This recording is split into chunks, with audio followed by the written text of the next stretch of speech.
And welcoming back to the show, ladies and gents. Got salt-tired popcorn film buff himself. Kevin Matthews is back on the show. How are you, sir? Hey, I'm good, thanks. I'm good. How are you? Anytime.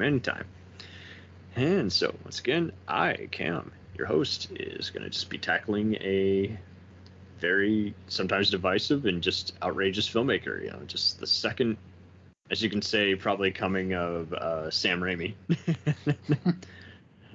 He has done it all. He has, again, you know him just for his outrageous genre mashups, just action horror comedies. He's a New Zealand filmmaker. He's married to his screenwriting partner, Fran Walsh. He's overseen special effects and even done acting cameos. But yes, those. So in New Zealand, he premiered with the alien body snatching comedy fest Bad Taste, the Sesame Street, Adult Swim predictor Meet the Feebles, and even more gory mayhem in Dead Alive, also known as Brain Dead. And he followed it up with again just the true crime film Heavenly Creatures, the horror ghost comedy The Frighteners, and then really made a splash with the Lord of the Rings trilogy and the Hobbit prequels, and from this point on, he has just continually just surprised audiences, done stuff here and there, produced, co-written, presented. Lord of the Rings was also, the first installment was selected by the Library of Congress to be culturally significant, and he followed it up with the 2005 remake of King Kong, the fantasy book adaptation The Lovely Bones, and co-wrote and co-produced The Mortal Engines, and right now his 5-hour Beatle documentary on the Beatles, Get Back, is again eating up space on Disney Plus. And we will admit neither of us have seen it. We've just seen clips and in depth. We just have not made 12 hours to see this, but we are going to get into just why where this person's place is in pop culture, why they appeal to said pop culture, and what's their signature style, and why did so many of these movies just resonate with us or with audiences. So thank you once again, Kevin, for being on here. No problem. Okay, so what was your intro to Mr. Jackson? I think here in the UK, I managed to stumble across actually on VHS Bad Taste, and it famously had the cover with the alien holding a gun and giving the finger.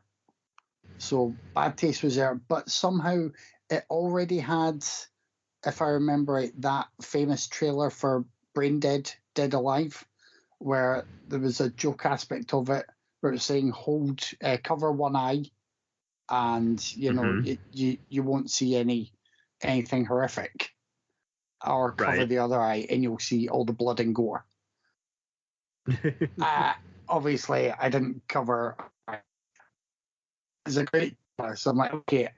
Yes. So it was Bad Taste to Brain Dead in that order, and from that double bill, I was immediately a massive Peter Jackson fan. I didn't even realize watching it at the time, how little really he had to work with on Bad Taste. And then Brain Dead, Dead Alive was such a huge step up. I think didn't it hold the record maybe until the Evil Dead remake for the most amount of fake blood for Dead Alive. I think so. Because he and Sam Raimi were from the same camp of just do it yourself, shoot it with some friends, get a distribution deal in place. Even though you get screwed over overseas, you make more money on it, years after the fact on cable TV airings. And again, Jackson had an interesting backdrop in that he had seen Dawn of the Dead growing up. George Romero, and like Raimi, he was inspired to do that same kind of movie. He was also big into Doctor Who. Fun little known fact. So he would always try and sneak in some names to those kind of wacky movies and shows. But yeah, he himself admitted, is like, when he saw the original Dawn of the Dead, he's like, he felt a bit sick and amazed at the same time. So he's been listed on Entertainment Weekly's as the 50 smartest people in Hollywood and the most powerful man in America in an 2005 take for Premiere Magazine. It's like, man. And he's kept on that ranking. But yeah, with, he just took it in, spaces. But it is wild how, like, Dead Alive and Bad Taste have just kind of done the rounds on TV, been re-released under multiple different names, over the years on, movie channels. And much like Raimi, he was one of those where they would forget that he had done it just so low budget and it just looked bigger than it was. And so that's pretty much where he achieved his whole realm. And then when he did, The Frighteners, that was the first one I saw. Lord of the Rings that just swept us, in the 2000s. So everyone was paying attention to what he had to do. But yeah, when I saw Frighteners, that was pretty cool because it was like, okay, wow. So here's another off-color movie that was meant to be like an episode of Tales from the Crypt, and yet it became a wacky, theatrically released movie with, atypical plotting and just bizarre comedy and wacky characters. And but yeah, then I did follow what he was always doing. He was just always in like every other like Hollywood Reporter, Entertainment Weekly interview, just teasing ideas in Hollywood, and people were listening to him. And somehow he just knew how to talk bank and guarantee everyone that, I can do any kind of movie, whether it's PG or R. Yeah. But yeah, it is so wild how Dead Alive got picked up by New Line Cinema, and that's what that was a surprise success, so that's what gave him the Lord of the Rings gig. And I think people constantly, I think, really kind of underestimate the impact as well of The Frighteners, because I'm pretty sure that's where Weta started. Yeah, and one of the characters, is almost just a ring wraith floating around. Frighteners is a great movie and really important in his filmography. Totally, and people are always rediscovering mockumentaries and short films he did. So yeah, he's kind of he's not just in like the fantasy and the horror, fan base. He's kind of also just kind of a comedic guy in a way. So everyone just wants to hear what he has to say and what he'll do. And he's produced music concerts, and like you say, he had that effects expertise behind the scenes. And I really am more impressed when I see Weta attached to a project, because I know they're going to try and make it bigger than life. And I loved how he helped give this effects-based artist, Neil Blomkamp, a foot in the door. He was doing like effects for like A-list TV shows in America and Canada, and he helps put in a word for him and allows District 9 to be made, and contributes his effects company to it. And here's some fun trivia that does not get talked about much. So he was, if you're ready for this, Dead Alive and Bad Taste were such a big deal and being seen that he was kind of like Stephen Hopkins and Rennie Harlan, and even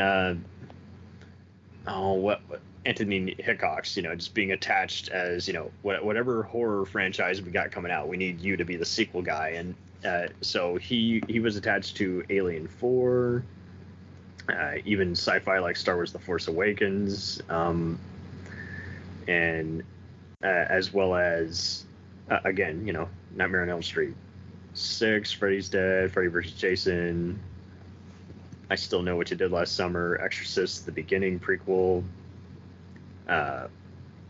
Halloween, I think it was 4 or 5, Curse of Mike Myers, Hellraiser free, Child's Play free, and Texas Chainsaw free. So yeah, it's just every other Paramount, New Line Cinema guy was just wanting to hire him, and he passed on all of them.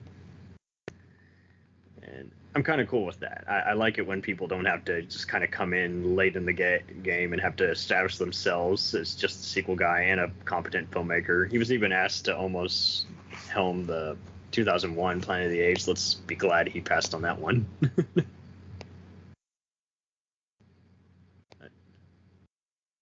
Thoughts? Was it the same sort of release date schedule over there? Because the Lord of the Rings movies were generally kind of start of December over here. Mm-hmm.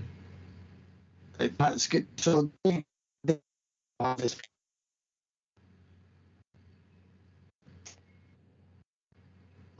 were my birth. You're breaking up. And so I think I've not agreed. Okay. Try closing out other apps if you can. Okay. Let's see if there's anything else. Try that. But yeah, he also owns Wingnut Films and Fleetfoot 6. He got eye surgery during the making of King Kong, which I thought was cool. And overall, he's also stated that his favorite movies are The General by Buster Keaton, the original King Kong, hence why he did the remake, Jaws, and Goodfellas. I'm like, that's interesting, because most everyone else often goes for something like way bigger, like, classic musicals or comedies. He's kind of more in just like very specific crowd pleasers. Yeah, but they also all have like a lot of technique in there. So it's right. It's what appeals to him is that sort of melding of the great technique and the cinema magic. Yep. And he is tied with 9 directors to have won Best Picture, Best Director, and Best Screenplay, original or adapted for the same movie. That ties him with Billy Wilder, Leo McCarey, Francis Ford Coppola, James L. Brooks, and the Coen brothers. So I think that's pretty cool. There's 2 others, but who cares? But he even described the production of Lord of the Rings, the whole trilogy, because everyone forgets he started in like 97 and it came out, finally 3 years later, Mm-hmm. And he described it all as just one giant, example of laying the tracks down in front of the train as it was moving forward. Yeah. But yeah, I mean, so why do you think he shares that kind of, Sam Raimi audience of, doing free movies back to back that are wacky, mixed in with, again, just being asked to helm a documentary or some other giant epic post Lord of the Rings? I think it's just the sort of the way they both are as people who've, I mean, if they didn't get the budgets and the studio backing, that they would still spend as much of their free time as possible making little movies in their backyards with friends. For sure. So that's where it starts for them, with that overwhelming urge to just make those little bits of movie magic. And then to get the backing and stuff as well.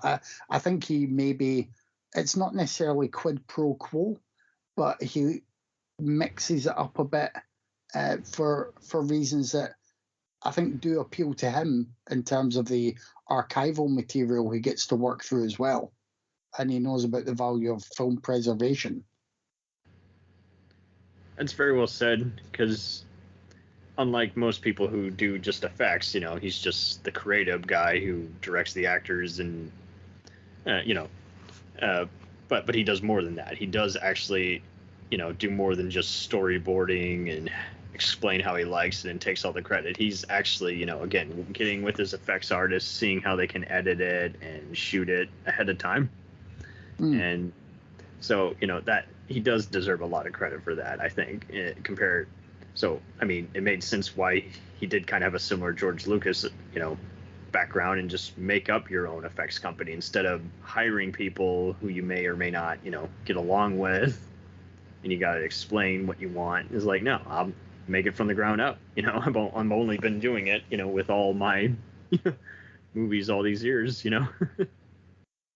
Yeah, and I think there's a real sort of better sensibility with people like that who have made things with blood, sweat, and tears, and then get all this money and these resources, but they still look at, like, they'll still consider all the lo-fi options as well. A lot of the Lord of the Rings and the Hobbit was just the forced perspective and the sets and the practical work with the CGI, whereas someone else might have just done the whole thing green screen throughout, and that would have been it. Which they haven't been able to figure it out since. It's like, it only seems to work as a TV show, because same thing with comic books. You gotta basically, you need a ton of time. Otherwise, again, everyone's just expecting a Goodfellas style narration or a Star Wars opening, battle and scroll. Is like, no, it's all been done. So what can you do that just really grabs people? And obviously, political climates and international appeal is changing. So now it's a matter of, what can you do that is kind of a cool throwback to an earlier movie? What can you do that really had a lot of careful thought and planning that went into it? It's not any easier now that, again, people still want practical effects, but they got to be able to justify the budget. And it's going to be interesting to see where he goes with it, because since now that everything's digital, just to save costs, and it's like, well, what is everyone going to do that's going to really stand out from this point forward? And I'm really taken back by how, again, just his humor just often flies. He has all kinds of different humor. He'll, even when you're watching Lord of the Rings, you're still seeing some of his same kind of gory gags that he kind of sneaks in. So, I mean, again, guys, he literally is the New Zealand Sam Raimi. They're literally one half of the same coin, And, but, I wasn't surprised when I saw that he had directed reshoots of The Adventures of Tintin, with Spielberg and company, because I was like, yeah, that makes sense to me, because they both had announced for years that they were fans and they both wanted to make it. So, yeah, which is another film I really enjoyed, actually. I know it was Spielberg, but I then had to wait for a sequel that I don't know if it's ever coming along now. It probably isn't, and I think everyone got really pissed off with how post-Avatar, the Academy Awards just reared their ugly heads and showed what dipshits they were and how they couldn't tell the difference. Like, they refused to acknowledge that or Avatar as animation. It's like, oh, it's totally animated. Just because it mixes in live action doesn't mean it's any less animated. It's still a half animated movie.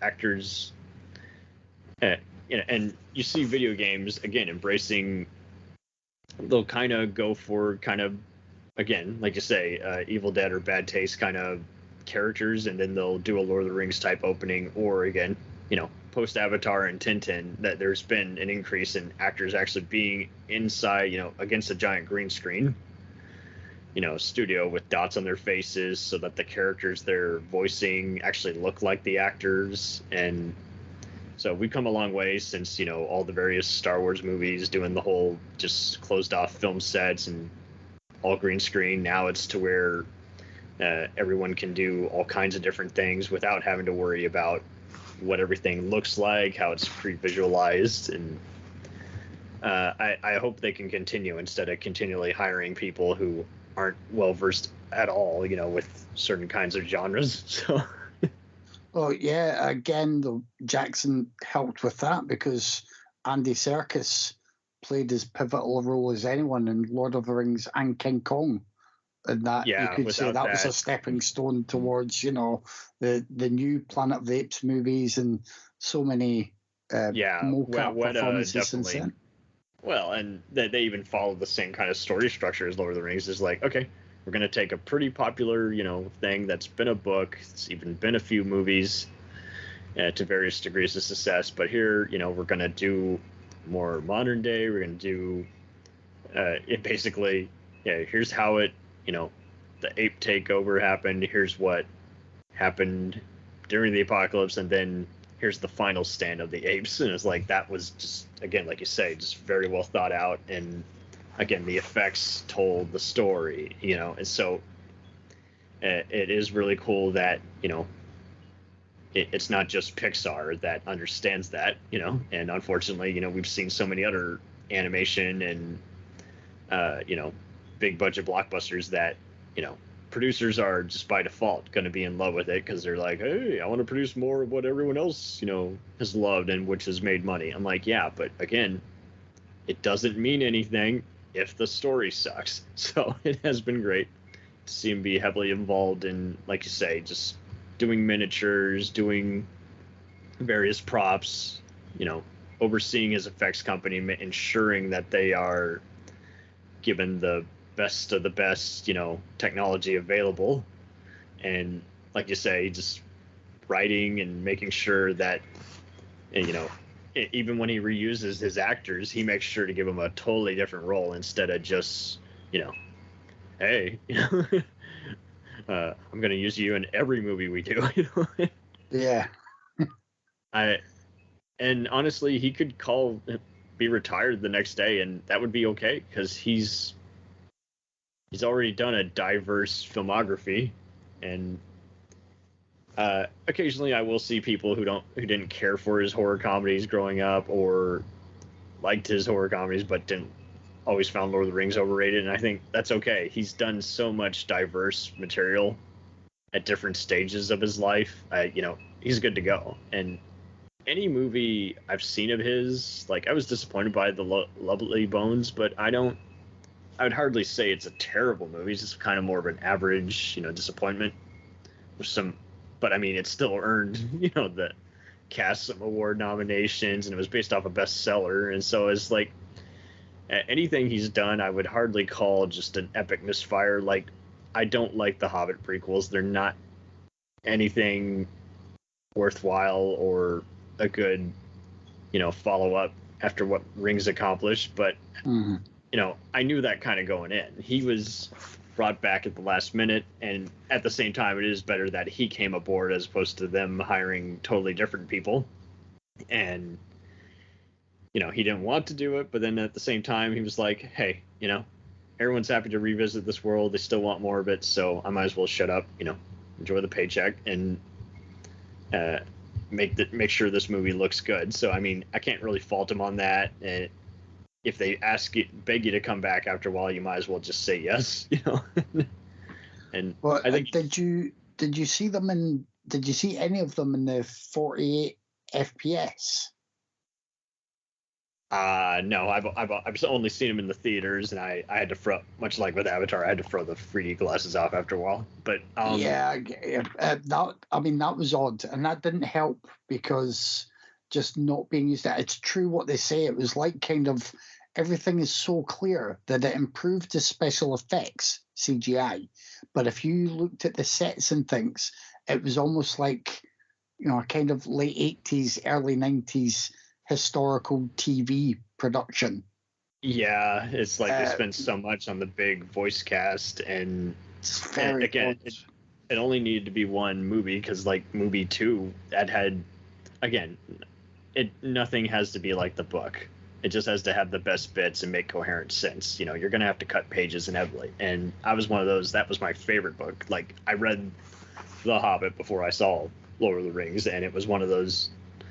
I went back and read Lord of the Rings, but it was interesting in that, yes, like with this, I was just like, I'm cool with whatever direction you want to go. You want to focus more on Sauron the Dragon? You want to focus more on just, again, Bilbo's, attempt with fate and trying to be an unofficial, comrade to these adventuring dwarves who are faced with all this peril. But after a while, it did get to where it's like, yeah, there's so much dead space, bringing all these other established characters back. Again, that just was a cluster for me. I was like, you're just making this way more convoluted than it needs to be, and bringing in new characters, like, that really, there's all these other dwarves. You know, you could have just worked on their personas more and more, or given Gandalf more to do. But yeah, I mean, inevitably you are going to see them, and there are worser movies out there, but I can't recommend any of them. But even then, like, compared to so many other filmmakers who fell from their graces, or where people got picky about what they saw by them afterwards, he's leagues ahead of them by many aspects. You know. Yeah, and I think in the Hobbit movies, the films and the indulgences, I think if you've liked, you can there, and not like the Hobbit movies, but yeah, the trilogy that's unnecessary, not as good as other stuff, because he obviously enjoyed. Okay. Can you say that last part again? I'm sorry. You're breaking up if you talk really fast.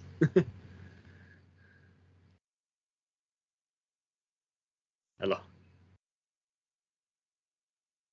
Hello.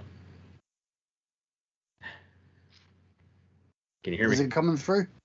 No, it's not coming through. Now you are, but I've closed everything else down. It's come up saying I've got a poor network connection. I don't know why that's it's probably the world timing. Yeah. Just, if you could say that last part, just talking about the box sets, I got most of the first part, and then it just kept coming in and out. I just think with the Hobbit movies, for all their flaws and indulgences, like if you've sat through everything else he's done and you get to the Hobbit movies, I just think you can sit there and think, well, he's earned that. He's earned another bit of time playing with that box of toys. And yeah, we'll give him that. It's not all for me, but he's having some more fun there. Yeah, absolutely. And to see him do that World War I documentary where he made it to where the, added some CGI to where they interacted with the audience more, made it more of an interactive documentary recreation. That was a cool experiment, and that's definitely, I think, what got him the Beatles gig. Because he was already a huge fan. He loved the source material, and he's wanting to do good things with this technology instead of just blow it on something that is just overthought or just not the best. And he's definitely a rarity, because it seemed like for the minute anyone did say like a Scream or a Jurassic Park type blockbuster in the 90s, you were set for life. You had to do more of that, and unfortunately we had to later embrace that everything was changing, and so were the stories and way we made movies. And it just, if you did excess, eventually it just ate up TV, and everyone got sick of the same thing after a while. And he's been so fortunate to just kind of be able to try doing a few different things, and here and there, without having to constantly reprove himself, constantly show that he's still got it. It's like his work is just so vast that it's like, okay, yeah, he can take a break after a while. But yeah, so thank you ever so much for being on here, Kevin. No problem. Well, what do you have coming up that you'd like to promote? Oh, I'm really bad at self-promotion. Okay. really bad. I do blog every day, a movie review every day. That is for Is Man's Number, which is over on blogspot.com, I think it is. But Sweet. that's it. Oh, very cool, very cool.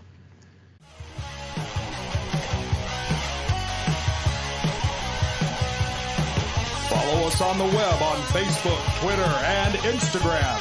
The podcast is available on Podbean, Spotify, iHeartRadio, Anchor, Apple, and anywhere else podcasts are available. Feel free to review our show and leave comments on any of those sites. Thanks a million for listening. It's a jacked up